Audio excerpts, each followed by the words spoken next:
with the discovery piece, thinking of it like guiding someone through the questions and coaching, what do you think of that? Is that the right way to look at this? Is there a different analogy that you might use just for reps listening? I love it. My favorite way to do that is adding context for questions. You'll Mm. find that somebody's desire to answer your questions increases dramatically when you're explaining to them why you're asking the question and why it's going to benefit them, or you're teaching them something as part of the question. So if I'm asking somebody, Mm. hey, how are you forecasting your deals? Or how are you choosing which deals to review? The reason I ask is most companies just filter biggest to smallest, start at the biggest. The problem with that is a lot of the times the biggest deals are not realistic. And so they waste their time on whales when they could be spending time on meaningfully sized and more winnable opportunities. But anyway, that's what we're seeing. Super curious how you're currently handling that. So now I'm adding a little bit of value. I'm teaching something that might be a mistake they're falling into. I'm showing that I actually understand the world of a sales leader and forecasting, but I'm still asking the same question. So yes, a little bit longer. It's not short and sweet to the point, but I'm adding context to take away some of the friction to the question compared to me saying, so how do you forecast? Or how do you pick deals to review? Yeah. We met in a way that I meet a lot of people in our space, actually, is that I kept seeing your LinkedIn content. I was like, oh, this guy's content is fire. He seemed like a decent dude. Like, we got to get him on the podcast. And he accepted Yeah. the invite, and I'm looking forward to digging in, dude. And here we are. Hopefully my LinkedIn posts don't completely misrepresent who I actually am. But I think I'm a Yeah. decent dude, so we can go with that. Yeah. I wanted to ask you first, because you put something up on ChatGPT yesterday. And I don't know about you. Anytime I see something related to ChatGPT and sales, it's always grabs my attention. And you had put out this little guide, and I'm curious if you could share a little bit more about what it was and how you're thinking about ChatGPT, like with your team and things like that. And then I would love your take on just like AI and sales in general, being someone that's been in the game for so long. Yeah, so I hesitated to do it because I've gotten so sick of the threads on Twitter and LinkedIn that are like, ChatGPT is the most powerful tool ever, and 99% are using it wrong. Here's how. And I'm like, nobody knows how yet. It's still brand new. That's so stupid. And it's just Yeah. hyperbole.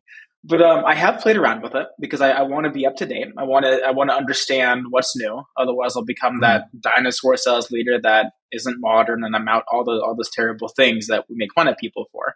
And so I thought about, well, what I wonder if I could feed it what I would feed a rep for training and Mhm. onboarding. Could I walk ChatGPT through a typical AE onboarding, and could it create a quality output for what a buyer persona cares about, how your product might help them, what would be emotionally appealing to them, and then could it take the way I teach email messaging with emotional relevance, and could it build out templates that would basically hit my standard of quality for emotionally Mhm. relevant, short, easy read emails? So I walked ChatGPT through it, and it gave me an output that was as good or better than anything that I or a rep I was working with at MongoDB could create. And that's when I realized I'm onto something here, because this used to take me probably 2 or 3 full coaching sessions plus 5 to 10 hours of homework for reps to go research buyer personas, industries, understand how the product helps these people. And then on top of that, how to craft good messaging. And I just did this in 2 minutes. This is pretty cool. This is valuable. So I shared it out. Yeah. Response is really cool. A lot of people benefit from it. And I think that's really important with AI in general. It's not here to replace our learning, it's here to accelerate our learning. So while I can now go help a rep take these 3 coaching sessions and hours of work and do it in 2 minutes, they still need to go master the content and get comfortable on a call with it. So accelerate, not replace. Okay. I didn't realize it was quite, that's drastic, dude. Like 2 to 3 hour coaching sessions, 10 to 15 hours of work. And just so we're talking about the same thing, is this the work that an account executive would normally do? Hey, you're selling to ABC persona. Go consume all of our onboarding information so that you know about what their typical priorities are and the problems that we solve, and standard kind of triggers that we might look for to start conversations. Is it that kind of stuff That's exactly right. that's okay? Yeah. So think about So like your enablement team giving you a buyer persona document. and they're Yeah. typically pretty cliche, pretty generic. Yeah. The output from ChatGPT was a buyer persona matrix that was fairly detailed on what these different titles that we sell to care about as it relates to what MongoDB sells. And I could do this for any company that I can define the value proposition for. Holy shit. Okay. Do you want to walk us through kind of and let us know where to download the document too, if you want to share the link. But what did you feed ChatGPT? What did you give it in order for it to spit that information out? Because I think that part's Yeah. important to understand, is that ChatGPT or any kind of AI, it's sort of a garbage in, garbage out kind of situation. Like, you have to have good information to like point it in the right direction, essentially. But like, what did you put into ChatGPT? So I started by teaching ChatGPT the value propositions of what MongoDB offers. So I explained that it helps developers develop faster, get to market faster, remove the burden of having to worry about scalability, all the things that if you look at MongoDB's website, you could pull from. So I said, here's what I sell, here's the outcomes it drives. My second prompt was, who are the titles that I should be selling this to? And then it spit out. And this is more of a check for me to see if I knew what it was talking about, because I know who we sell to. It's engineering, it's product leaders, it's a little bit in IT, and it sent back to me the exact personas that we care about. Okay, cool. Step one, good, personas identified. Then my next prompt, I'm trying to remember exactly what it was. It was for these titles as it relates to the outcomes that I gave you in step one. Help me understand what they care about. Or no, sorry. It was just, what do they care about? How do they spend their time? What stresses them out? And then how could MongoDB help them based on what I gave you in step one? And then I gave it very specific directions. So you return it to me in a table format where each persona was the row and each column was the what they care about, how they spend their time, what they're stressed about, and then the MongoDB value proposition. And so then it returned to me the list of the personas with the really good columns full of what they care about, how they spend their time, how we could help them. And then my final prompt, go ahead, do you have something to ask there? No, I'm just in shock, honestly. Like, I downloaded the document. I haven't had a chance to look at it yet. And also hearing it from you, because like, you have some legitimacy. You're not like a marketer that's not in SaaS selling something completely different, that's saying like, it's like, no, like, you do this stuff on a daily basis. I'm kind of in shock, to be honest, dude. I was too when I did it, right? Because then the next level was, I said, okay, now for each of these four personas, I want you to write 4 emails, and here's the structure I want you to use. The first sentence should be emotionally relevant, which means it needs to relate to something that they care about or are concerned about or stressed about. The second sentence needs to be, I think it was the specific value proposition of how MongoDB helps, related to how we can do it better than how they're currently doing it. And then the final sentence is a call to action, asking for time to meet. And then I said the email can be no more than 150 words, and it should be written at the 5th grade reading level.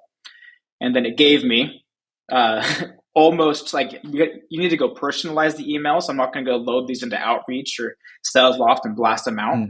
But it gave me emotionally relevant first sentences that would work at a decent scale. It gave me a pretty good value proposition that showed the contact how their current state would be improved with MongoDB with a call to action. They were all short. They were all easy to read.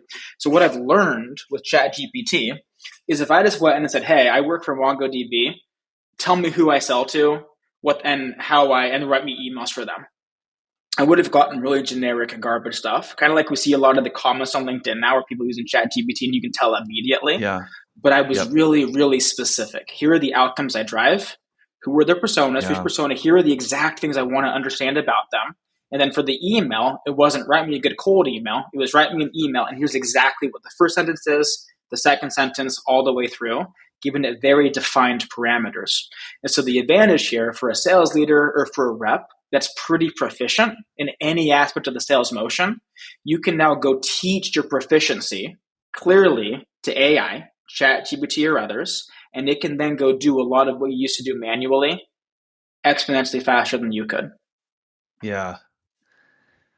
The reason why I'm in so much shock right now is when I start working with a company, this is literally the first thing I do with them.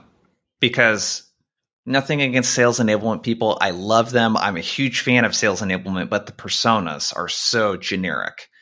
And if anyone's gone through, which I'm also a big fan of, oh God, I'm totally spacing their name. What is it? Command of the message. Yeah, Force force management. management. Yep. Huge fan. But what you get is a 30-page document with all these value drivers and problems. It's good stuff, but I'm like, Yep. we got to turn that into an email that's 4 or 5 sentences long. We got to Yep. find a way to convert that into a talk track, and like the situational context is missing. So that's usually what I'm doing when I work with a company is we're workshopping messaging, and essentially we're just taking all these great documents they have and call recordings and all this other stuff. Which, did you try putting transcripts of calls into? Not Oh, yet. I wonder if that could be another really crazy thing where it's like, hey, take this gong or chorus call that is with that persona, like a discovery or an intro call, and like upload the transcript. I'm sure you could train it too. But dude, this takes hours of work of me doing to prep for that meeting. We get a big group of people into a workshop, and we can typically like rip out one persona, maybe two, if the group is really like understands customer centric messaging in an hour period. That's a huge resource suck. And the output really is relying on me being able to kind of piece everything together from what they have. And Yeah. you just outlined a way to do that in a couple of minutes if you have the right information. That's why I'm Yep. like kind of blown away by this. And then what's cool about it is then you think about where we then go add a lot of value. Because where ChatGPT is going to really struggle is anything forward looking or anything super recent. So for Yeah. a tech company that has significant and new differentiators against the competition, that's not going to populate there. And so where you're going to be Mm-hmm. working with these customers, you're going to bring them before you even meet with them. Hey, here's some persona. We're like 90% of the way there. Now let's tweak the value pitch. Let's change the messaging to be so specific to what we do different and what we do better than the competition. Because I think that's probably the main gap right now. What I got with ChatGPT, I could go give this deliverable to Oracle. I could give it to Cockroach. I could give it to really any database competitor, and it would be valuable for them because it's still high level enough to be relevant across different companies. Where we can Yeah. get really good, though, is get the foundation quickly and then go a whole lot deeper into our unique, holistic, and comparative differentiators. And those are things that ChatGPT is currently not able to do. Yeah. Yeah. That's an interesting take because essentially what I'm hearing from you, and I sort of agree, correct me if I'm wrong, is that you mentioned right at the top, replace, not accelerate. And I think of other people have made this analogy with the Iron Man suit. It's going to enhance what you're doing, and it's basically going to help you get 80-90% of the way there, which I think that's the hardest part, honestly, is starting for most people. So if I'm spoon feeding, for lack of a better analogy, a talk track to a rep that's 80% of the way there, it's so much easier to edit and add to something than to create something from scratch. Yep. And So, instead of okay. spending all that time on the 80% that isn't differentiating, now you get to go Yeah. spend a whole bunch of time on that incremental 10% that wins or loses deals, right? Yeah. Because so much of Love it. enablement onboarding is just getting reps to be able to seem like they have a pulse in a room with a call with a in a room with a customer, right? It's not Yeah. going to help them win. It's going to help them not stand out in a bad way. What if we can go get them to that level Yeah. quickly and then spend all of our time, energy, resources on that gap that is the difference between the hits quota occasionally and that rep that she hits every quarter 120% year over year. Yeah. Oh, dude. That's killer, dude. Okay. So let's bookmark the ChatGPT topic. And what we're going to talk about next might connect to this. I don't know, dude. I don't know what kind of weird shit you're doing on your Good. during your work time, dude. Um, I don't know that anybody does. Hopefully, my boss. Hey, Tim, if you're listening to this, I am doing good stuff. Good stuff is going yeah. on.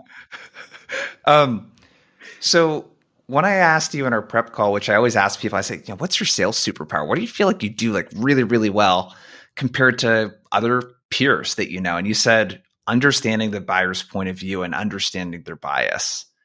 And that's always something I love to hear because it's just something that I preach, and there are lots of people that do, but just like being more buyer centric. And I think what's hard about that is people might not really know, like it sounds really cool to be buyer centric, but how do we do that? And what are some of the core principles? So do you want to talk a little bit more about like, what does it mean to be buyer centric or customer centric, if that's even the way that you think about it, and just kind of set the foundation for why is it important to like completely flip this around, get on the other side of the, you know, Zoom screen, I guess, for most people, and like really think about things from the buyer perspective. Yeah, because I don't think any rep or sales leader is ever going to push back on the importance of knowing your buyer, right? Like speaking their Yep. language, know what they care about. All of that makes sense. Where I've really gotten interested is the psychological aspect of all the biases, whatever the correct terminology is, that buyers have when they're talking to a sales rep. Because let's face it, we've kind of earned it, right? Salespeople for a long time have done things the Mm-hmm. wrong way. We've been overly aggressive. We've been sometimes dishonest. We've been misleading. And so we've built up across every part of the deal cycle. When we say certain things, the buyers have their walls up and they're not listening. They're not as receptive. They're skeptical. And without really understanding, okay, I'm entering a discovery conversation or I'm entering a demo. What are the unspoken concerns that the buyer has that I have to address before they even hear my message? If we're not thinking that way, we're going to go deliver an awesome demo. We're going to hit all the right notes. We're going to solve their problems. And the buyer's not going to notice or retain any of it because they tuned out the second that you validated one of their biases and the rest of the message didn't matter. So that's why I started to care a lot about it. Yeah.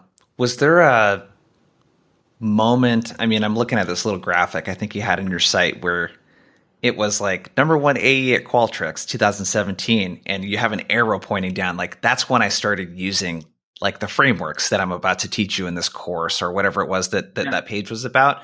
Is that around the time for you that you started thinking about that, or has it been a more recent thing where you kind of looked back? Like what got you interested in this, I guess, is like is my question. And how did what was that process like of starting to like see what was going on, for lack of a better way of saying it? It's been super iterative. One of Yeah. my first aha moments that I now tie to buyer psychology, I definitely didn't then, but this is right about when I started to get it, I guess, started to sell Yeah. successfully.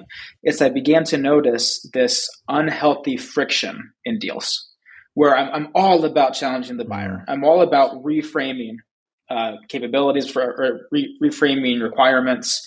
I'm not against healthy friction, but I noticed this really unhealthy friction in a lot of areas. Like when a buyer had a really firm idea of what they wanted, and they're desperately wanting to understand if we can offer it, and we still drag them through back to back hour long discovery calls before we do any kind of a demo. That's unnecessary friction. When we get onto the third call, we've done two discoveries, and we spend the first 30 minutes telling the buyer what they've already told us. And you can just feel the tension. They're like, yeah, Yeah. I know. I told you all of this stuff. But we still go through that entire slide because our sales manager told us to. That's unnecessary friction. And so I began to realize, look, the way that we sell has really good components, but it needs to adapt based on where the buyer's at in their journey. So I began to develop a sales methodology that took the great of like a command of the message and made it a bit more Mhm. flexible. Now, years later, I tie that back to, yeah, it's buyer psychology. When I'm going into a discovery and the buyer is just sitting there, they're thinking the entire time, I just want to know as quickly as possible if you can help me and how you might be able to help me. So I know if I should keep talking to you or go look for a different solution. And so while we're doing all of this discovery to qualify them, to understand them, so we can understand if we can help them, they're tuning out and getting more frustrated by the minute. When a buyer says, well, what's the price? From a psychological standpoint, they don't want to waste their time if you're 30x their budget. They don't want to waste their time. There's no way it's going to fit in.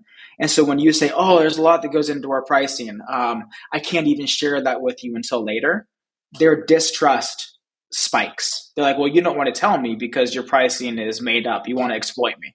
You want to charge as much as you can later when you find out how much money I have to offer, or you're not confident in your price. So I began now to tie all of these points of friction back to what the buyer is thinking at each stage, the biases they have from going through countless sales processes, whether it's buying a car or buying SaaS, and how most reps go into a sales call and almost immediately validate the biases the buyer has against them and makes the uphill battle even harder to overcome.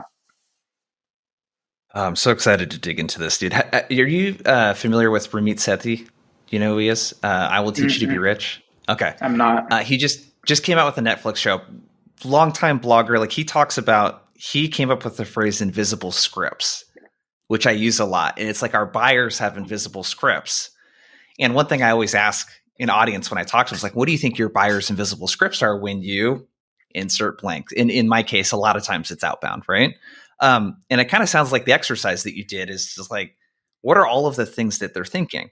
Before we dig into specifics with the calls, you mentioned unhealthy friction and then healthy friction. Can you provide some more context into the difference between those so people kind of understand? Because there is a time and place for friction, and Mm-hmm. there is, uh, I would say, as a whole, salespeople, we should probably have less friction in Yeah. our sales cycles. But yeah, can you explain the difference between those two and why one is preferable over the other, and maybe some examples, that kind of thing? Yeah. So an unhealthy friction would come from a very heavy interrogation for discovery, where the Yeah. buyer still doesn't know what you do, and you're just hammering them with question after question after question, and the frustration begins to mount.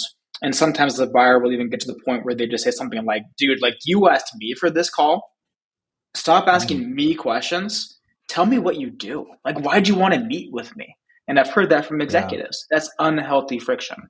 Healthy friction is you're in discovery and the buyer talks about what they think their ideal after state should be. You say, that's interesting. I agree that's part of the way there. Let me walk you through how a leader in your space is approaching this a little bit differently, and let's see if it doesn't spark some ideas for how you might change what you're aspiring to. So it's a little bit of friction because I'm basically saying, hey, your goal after state is part of the way there, but you need to think bigger. If you don't think bigger, you're going to fail because your competition, they're thinking bigger and they're executing towards that. That's not necessarily comfortable to go tell an executive. There's a little bit of friction there, but it's healthy because you're pushing them to try to get on more. And so if you kind of think about the differences there, the unhealthy friction was very sales focused.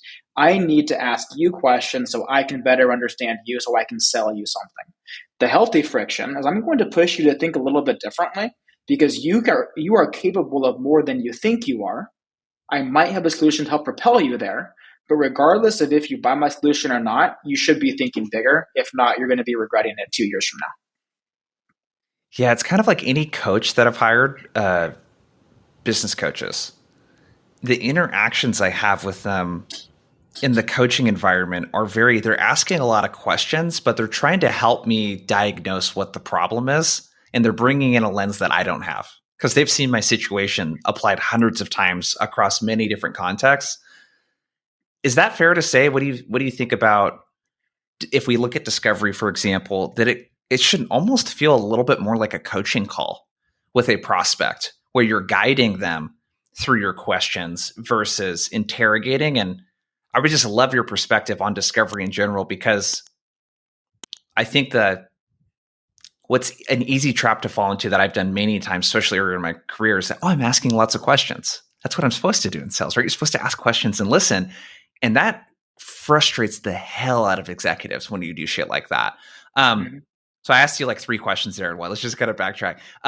So like with the discovery piece, thinking of it like guiding someone through the questions and coaching, what do you think of that? Is that the right way to look at this? Is there a different analogy that you might use just for reps listening? I love it. My favorite way to do that is adding context for questions. You'll Mm, find that somebody's desire to answer your questions increases dramatically when you're explaining to them why you're asking the question and why it's going to benefit them, or you're teaching them something as part of the question. So if I'm asking somebody, Mm. hey, how how are you forecasting your deals? Or how are you choosing which deals to review? The reason I ask is most companies just filter biggest to smallest, start at the biggest. The problem with that is a lot of the times the biggest deals are not realistic. And so they waste their time on whales when they could be spending time on meaningfully sized and more winnable opportunities. But anyway, that's what we're seeing. Super curious how you're currently handling that. So now I'm adding a little bit of value. I'm teaching something that might be a mistake they're falling into. I'm showing that I actually understand the world of a sales leader and forecasting, but I'm still asking the same question. So yes, a little bit longer. It's not short and sweet to the point, but I'm adding context to take away some of the friction to the question compared to me saying, so how do you forecast? Or how do you pick deals to review? Yeah. As you were asking the question the first time, before you added the context, I was thinking, how would I answer that question? I would be on guard answering that question because what I think that you're going to tell me is that I'm doing it wrong. Versus you sharing an insight around here's how other best in class sales teams and sales executives, here's how they think about this. How does that compare to you? Armand Farouk over at 30 Minutes to President's Club, he always says, don't ask naked questions. So like the context, I feel like is like, I love that. Can you tell us a little bit more about that technique and how you use that with your reps or how you recommend reps use it? Because like what you did there, I don't want to gloss over. There's like a lot just in that question Yeah. and the way that you So, phrased it, asked it, the context that you provided, all that kind of stuff. So, a good way to prepare to actually do this is when you're preparing for your discoveries, spend a lot of time not just thinking about what you're going to ask, but also what you're going to teach. And what you're teaching, it can be anything from industry best practices, it can be your software's best practices, it can even be customer stories of people having success with your solution. And then when you're looking at the questions you want to ask before the call, go think, okay, so the things I could teach the buyer, the context I could share with the buyer, what is the right question to map that to? And so if I find a really good customer story that's all about how a company was able to improve their hiring goals, get more accurate hiring goals because they dialed in their forecast. When I asked a question like, hey, how are you looking at forecasting 6 months out? The reason I ask is companies that have nailed that have been able to hire on time within budget and exceed quota by understanding 6 months out instead of just the current quarter, right? So all I'm trying to do is just like I'm going to plan to extract, I'm going to plan to add, and then it's just a matter of time the right value add to the right question to give context throughout the conversation. Yeah. So I love that, dude. So with this, how do you think about the balance between the adding versus extracting types of questions? I try not to get too rigid or formulaic with that. I Yeah. think at the end of the day, my goal is for it to feel a lot less like a sales call and a lot more like a conversation. And you'll Mhm. find that even if you're just adding valuable context to a couple of your questions in a conversation, the other ones are going to be received much better, right? Like Yeah. it's because face it, right now most reps are leading off their call with, "So tell me about your role," and the exec's like, "Are you serious? What part Yeah. of my role am I to talk about?" Or they're saying, "So what's keeping you up at night?" Like that's none of your Oh business. God. That's the Like worst let's one. like Yeah. we're so if you just start adding a couple customer stories per call or a couple industry insights and you tie that to a good problem based discovery question, you're already going to change your buyer's mindset. You're going to impact the buyer psychology. Go add a couple of those to your call, see how it changes, and then you're going to find yourself naturally adding context to almost all of your questions, even when you're talking to your friends, because it makes conversations much more natural and much more you get where you want to get to faster. Got it. So if we kind of wrap up the discovery piece and step back, the original kind of theme here was understanding the buyer's their bias coming into this situation and then doing something different. And if I took this away correctly, your buyer is essentially coming in expecting to be heavily interrogated, qualified, and to really basically learn nothing in that call. And you're basically flip that on its head and you're say, hey, I'm going to make sure that they walk away from something from this call, even if there's not a next step, that was still a valuable use of their time. Did I get all that right? That's perfectly said. Dude, love it. Let's talk about, I don't know, do you lump, because the kind of next one for you was presentations. Do you lump demo and Mm-hmm. presentations into some kind of the same place? I do. So this is an interesting one because we just did a masterclass for a group. We had a guy, his name's Dan Strauss. He was a top enterprise and strat seller at ZoomInfo and Chorus, and he taught us this demo framework, and it was just killer. But I'm curious your take from the buyer's perspective. What are buyers expecting coming into a demo? What's their bias? Yeah, their bias is as soon as you ask the question, "Can you see my screen?" They're ready to be bored, absolutely bored out of their mind for the next 60 minutes, right? Um, like I've sat through plenty of presentations now from vendors, often in a Mhm. competitive cycle where we looked at multiple. And all I ended up wanting to hear from them, I was like, let's make this a 10-minute call.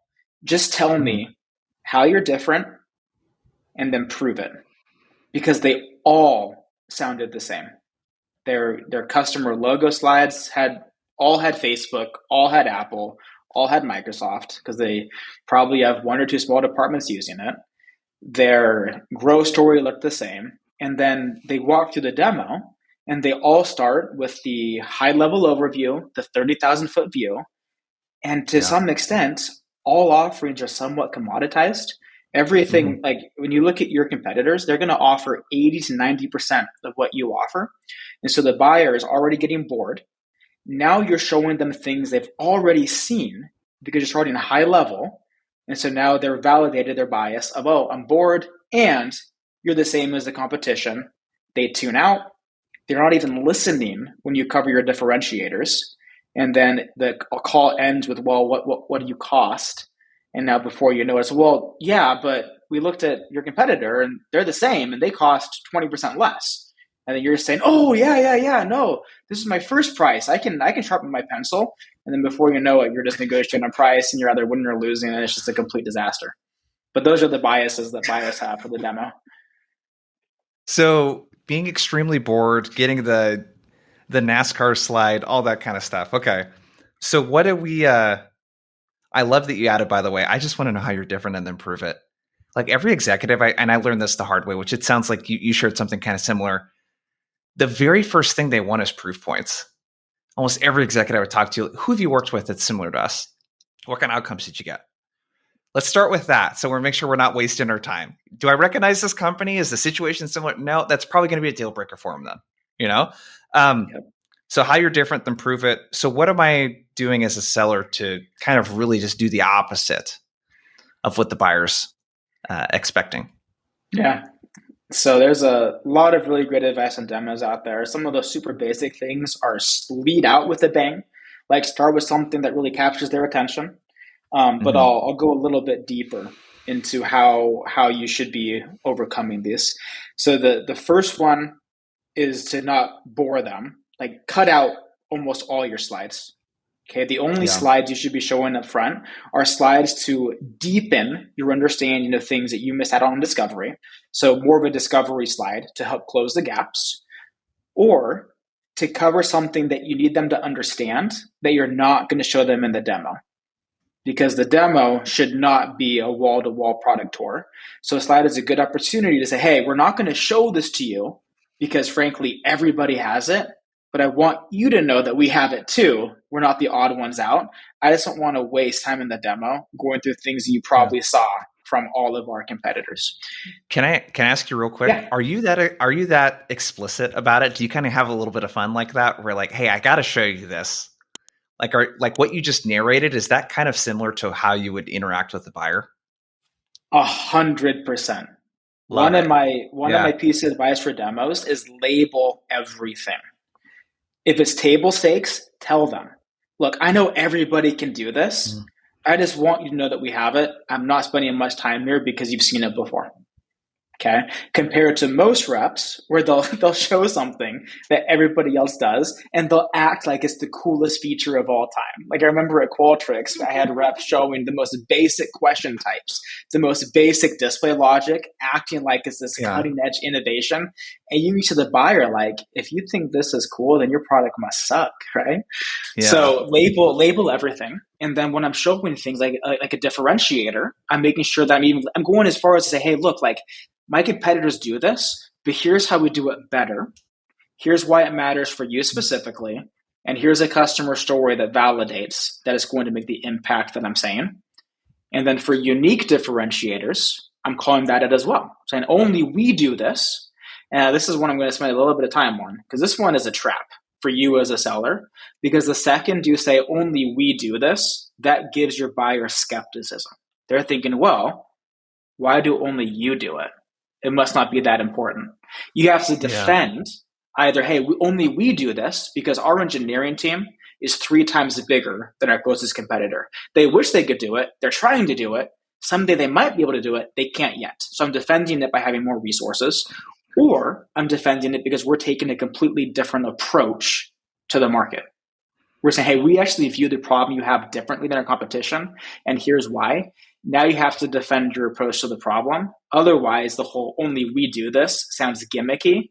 And it's like, well, if only you do it, why would it matter to me? Because surely if it was that Yeah. important, everybody would offer it. But yeah, I label everything in a demo. Love that. So, a couple quick questions around a lot of your approach. It's very, I would describe it as very challenger. It's got a very clear perspective in terms of the perspective you take around the stuff that you teach. Um, is that something that MongoDB, is that part of just the culture? Like how do new reps learn that? And the reason that I ask is that I find a lot of the perspective that we have on like how things are done. So for example, I'll give you like a practical one that probably everyone listening could understand is sales training.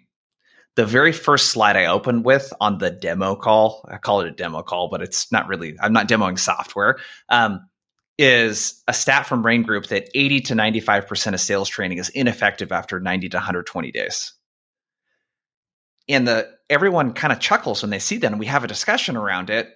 And what I'm trying to do is get them to see that it's not just about training. There's some other stuff that you have to do. I'm not just going to talk to you about training today. There's a whole reinforcement component to it. There's playbooks, there's documentation, etc.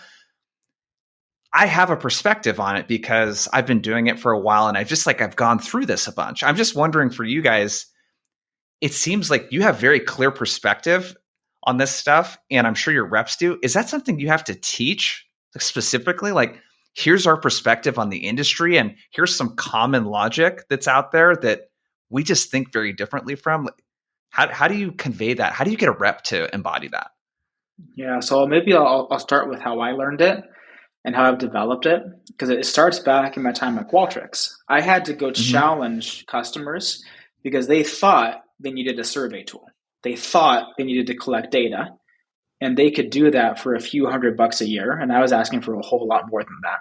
So I had to go challenge them, and I had to reframe it to look like if all you want is your NPS score, you shouldn't pay a cent. Use Google Forms, collect the data, throw it in an online calculator, you'll get your NPS score. There, done.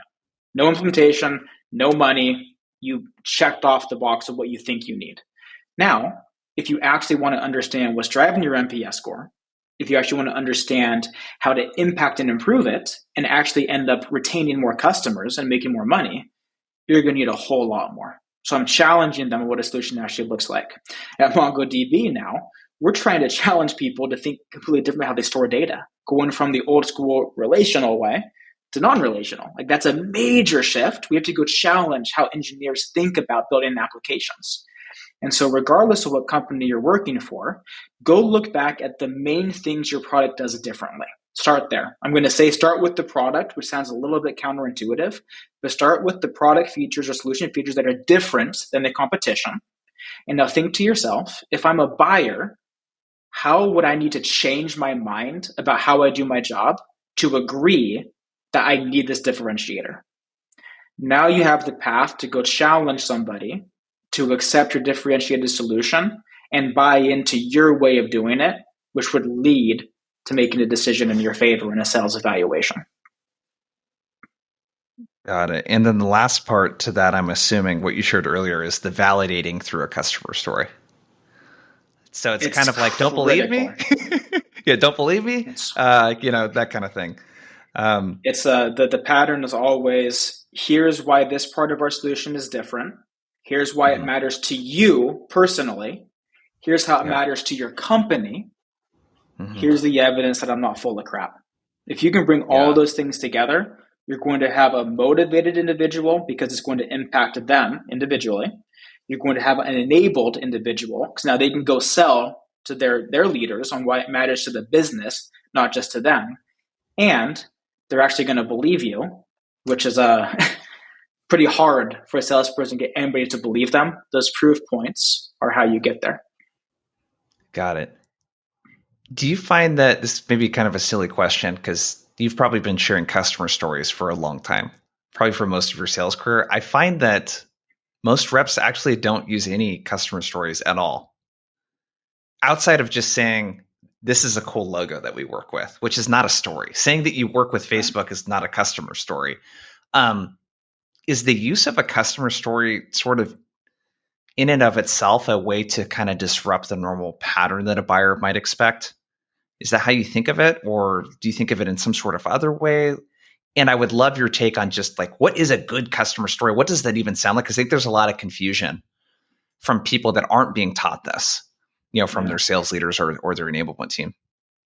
Man, it's a tragedy that more reps aren't using them. I hope that my teams are using them. I better double click on that. Because people respond to emotion.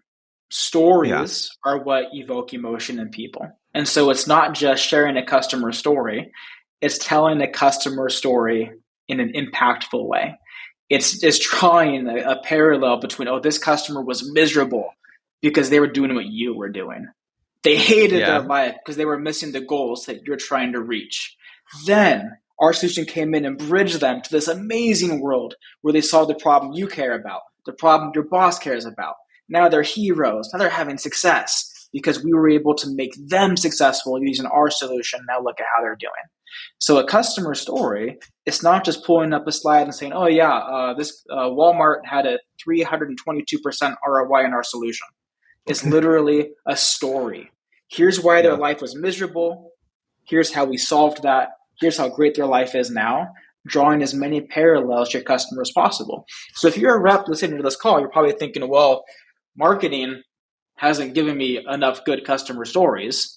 I'm just going to say, I don't care, own it. Go get your own customer stories. Go close some deals, make their life better, master that story. The best stories I tell as a seller are the stories from my experience selling to customers and seeing that transformation happen. Very rarely in my career as an AE did I rely on the one-page case study that I got from enablement marketing. I was always telling stories from the people that I knew, that I was working with, my teammate was working with. There are plenty of ways to go build your own arsenal of customer stories. If you're not doing that right now, make that your number one priority, because stories convince people that your solution works like you're saying it does. Love it. Okay, I want to ask you about something here in the last couple of minutes around how do you think about if we kind of weave all of this stuff together? I know we've spent a lot of time on the discovery and demos and that sort of stuff, but when you think about interacting with the individual or the individuals on the other end, how do you think about how well you're connecting with them, like on a human to human level in the call? So like a word I think of is fun. I noticed that like we've laughed a little bit in this call. It makes I feel like I feel like we're connecting, you know what I mean? And on sales calls, I've noticed the same kind of thing when I have there's just a vibe that you can get when you're like really having like a real conversation with someone and you're totally being yourself. And there's maybe a little bit of laughing if that's your style or whatever. I'm just curious, like, how do you think about or what do you teach to your reps around? Because that's often, I see this missing in calls sometimes where I'm like, dude, you're just not connecting with the other person on a human to human level. You're talking at them, they're answering your questions, but you're not really connecting. It's kind Yeah. of a vague question. No, it's a good question. I remember I had a rep that was just really rigid. The way they acted on sales calls was completely different than how they interacted with me, with their teammates. They just got super formal and they just weren't Mm-hmm. human. And so I remember joining a call with them and we were in a conference room. The camera wasn't on, fortunately. And to prove a point, like I started like kicking my chair around, throwing a marker across the wall, like having fun. It was ridiculous. Don't get me wrong, it was ridiculous. But my point was, I'm running this discovery for you. I'm not going to brag too much, but I was crushing it. And I was doing that while leaning back in my chair, feet up, throwing a marker at the rep, just having a good time because I was just Yeah. talking. I was just having a conversation. And so reps, they get, if your goal is to go have a sales call, you're not going to connect. You're going to go validate their biases. Their walls are going to go up. You're going to ask them self-serving questions, and you're not going to have a good time. If you go in with true natural curiosity, you come in with some things that you can share that will add value to them, whether they buy from you or not. And if you just relax and have a conversation based around those couple of things, then you're going to find yourself connecting. I think one other thing I'll add is, and this is probably the fault of sales leaders, I'll take ownership for it too. They're so quick to go build that business case, go prove to the Yeah. CFO why they should buy. And they're like trying to convince this manager or director level of all this profitability and growth. And the person's like, dude, I just want to like not get pipped, or I'd love to get a bonus this year. And so in Yeah. addition to being human, find out first how you help the individual you're talking to. What's their win? Don't even try to go sell the economic victory, the CFO victory, the business case victory. You can't work with them to develop that until you have their buy-in that your solution will make their individual life better. As soon as they feel like you're on their team, you want them to win individually, and you're being a human, walls come down. You'll have much more comfortable conversations. You might laugh here and there. It'll be way more comfortable for both of you. Yeah. Yeah, I love that. It's I remember in my first sales job, it was in 2008. I was a freshman in college going door to door selling house painting services, and they had really good sales training. But I remember one of the sections was how to build rapport. And I didn't realize until I became a sales manager with him, because it was pretty intuitive to me. I'm introverted, but like I get how to just have a conversation with someone. And when I had reps, I was like, oh wow, there's some people that like this is a completely foreign thing to them, and they go to a very different place when they're on a sales call, like you said. And what I'm hearing from you is it's like it's kind of important to understand the psychology of that. And then to also model good behavior as a sales leader, where it's like, hey, let's just like have a good time, dude. And I use the word fun because I think that we don't have enough fun in sales. It's such a serious thing in so many sales environments I come into. And I'm like, this just kind of is not fun. It's kind of sucks, dude. Like the way that we're going, like we can have fun and get shit done at the same time. Yeah. They're not mutually exclusive, Yeah. And I've tried to be, I was not a good example of this early in my career. I think I've gotten a lot better. Like now, Yeah. if I'm talking to one of my leaders and they're like have really bad news and they don't want to tell me their forecast is dropping, I'm like, let's chill. It's just database. It's just a database solution. We're just playing the sales game for big company. Like this is not a big deal. At Qualtrics, it was guys, this is just survey software. Like it's fine. This Yeah. isn't life or death. Like it's fine. I'm okay with bad outcomes as long as we're doing our best. It's okay. And so people put a ton of pressure on themselves. And look, I get that I can kind of say that from a position of, well, I've had pretty good success in my career. I've kind of built those fundamentals. But I'm telling you, if I had realized that as a rep and just chilled, I would have had way more success faster. Because I worried Yeah. so much about things that a month later didn't matter at all. I lost sleep over things that looking back on are just absolutely ridiculous. So yeah, if you're not having fun, like check your environment. Maybe the company really sucks. You should look for a different place. I get that. Do that. Make a move. But yeah, sales should be fun. There's so much Yeah. crap in sales. If you can't find a way to have some fun here and there along the way, then it's just not worth it. Yeah. Totally agree, dude. We got to take off, man. This has been a good conversation. I got a ton of takeaways. I love the whole perspective of just reframing every interaction that we have with a buyer and thinking first, what's the invisible script? What's the bias? Like, let's just think about what they're expecting first and making sure that we're not, I think you say confirming their bias. So love that, dude. Learned a ton. I love the stuff that you talk about around adding context to your questions.